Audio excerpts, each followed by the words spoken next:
But why is it that people struggle to make decisions? We've all heard that the cost of not taking action is far greater than any kind of downside or cost from having done it. You take the action and then that starts to reinforce the confidence. You don't find your path, you build it. Everybody waits until they have 99 or 100% certainty and it just never gets done. You'll never be paid for that $1 million idea that's stuck in your head or written down on a piece of paper that you haven't executed on because you're waiting for the perfect time to launch it. There were so many opportunities that I was waiting for a little bit more perfect data or a little bit more clarity. But if I'd waited for perfect timing, I promise you the LFG Society would not exist today.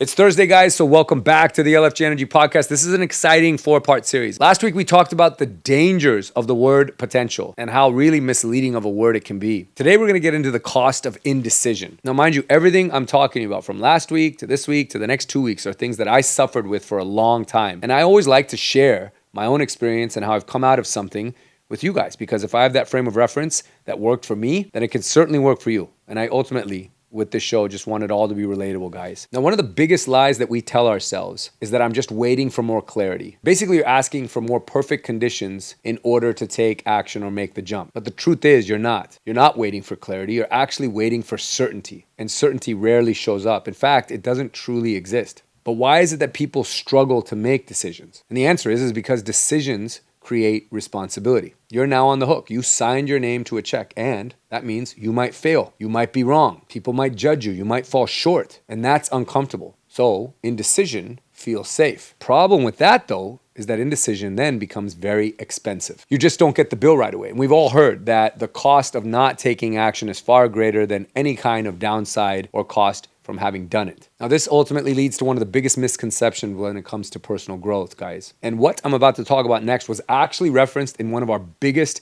episodes that we did with Sade Zarai. And she talked about this very concept that most people think that clarity leads to you taking action, when the reality is it's actually the opposite. If you take action, over time, you will develop more clarity. You don't become confident before going to the gym. You become confident because you went. You take the action and then that starts to reinforce the confidence. You don't become confident creating content. You became confident after posting 100 videos. You don't find your path, you build it. I heard something from a billionaire once while listening to him on a panel, and he talked about the fact that he is where he's at because of his ability to make decisions quickly. He doesn't wait for 100% certainty because he doesn't believe that it actually exists. He waits until he is 70% certain to make a decision and then act on it. And then he will figure out the other 30 along the way, because 70 is more than enough for him to execute on. And through that execution, he'll build more confidence, and so much confidence that he can handle dealing with the other 30. But he pointed out that everybody waits until they have 99 or 100% certainty, and it just never gets done. And think about you yourself. How many great ideas do you have in your mind, or things that you've wanted to do for yourself, but you're just waiting for perfect pastures, perfect timing, 100% clarity? It doesn't exist, guys. You'll never get paid for the video that's still sitting in your camera roll. You'll never be paid for that $1 million idea that's stuck in your head or written down on a piece of paper that you haven't executed on because you're waiting for the perfect time to launch it. That is just a trap. And here is what indecision is quietly stealing from us, because there's a hidden cost for not taking action. Every single delayed decision that you have or fail to make ultimately costs you time, momentum, experience, relationships, opportunities. I see this in real estate every single day. People spend years trying to perfectly time the market or trying to time life. And since nobody has mastered it yet, nor will they ever, they wake up wondering where the years went, and they missed out on so many opportunities. I know this from even earlier stages in my career. There were so many opportunities that I was waiting for a little bit more perfect data or a little bit more clarity before acting on it. And turns out if I just made the jump, I would have been rewarded for taking that risk and making that decision. Even in situations where I would have lost, I still would have learned a valuable lesson. But the cost of indecision was far, far more expensive than having taken that leap. And so just know, guys, I've fallen into this trap.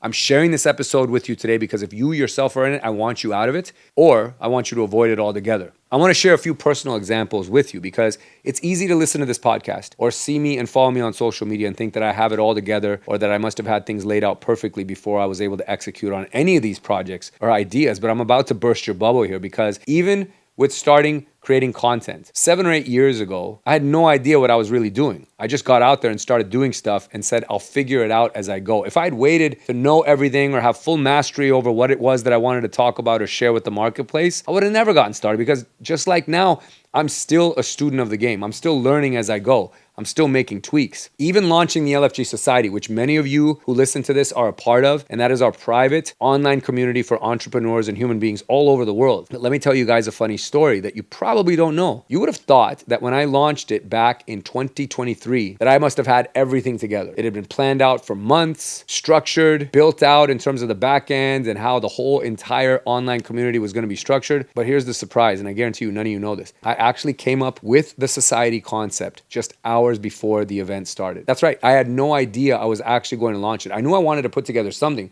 but I was so busy actually trying to get the event off the ground that I kind of forgot to put some thought and structure and time into what it is that I want to bring, what it is that I'm going to offer to everyone, to sell, to create after this. And so I said, you know what? I know what the big picture mission is, and that is to change people's lives. That is to help improve their circumstances. That is to help give them a sense of community and proximity. Everything else in terms of how we're going to get there, what we're going to do, what the structure is, even details like what it's going to cost, I had no idea. But I went up there, I launched it without any rehearsal, without any script, and that's how it was born. And we figured out everything else along the way. But if I'd waited for perfect timing, I promise you the LFG Society would not exist today. Even public speaking. My first few keynotes that I did around the real estate and mortgage industry, if I look back on them, they were probably a bit of a mess. They were scattered. I would be telling stories, but I had a hard time creating tie downs for those stories in terms of how it was going to relate to the audience. They weren't rehearsed. I just went up there and kind of wung it. Now, I don't recommend people do that, but the lesson in this is, again, I didn't wait for perfect timing. I just got started and I figured it out along the way. Even this podcast. Now, there's been a little bit more time and thought that's been put into this because I've worked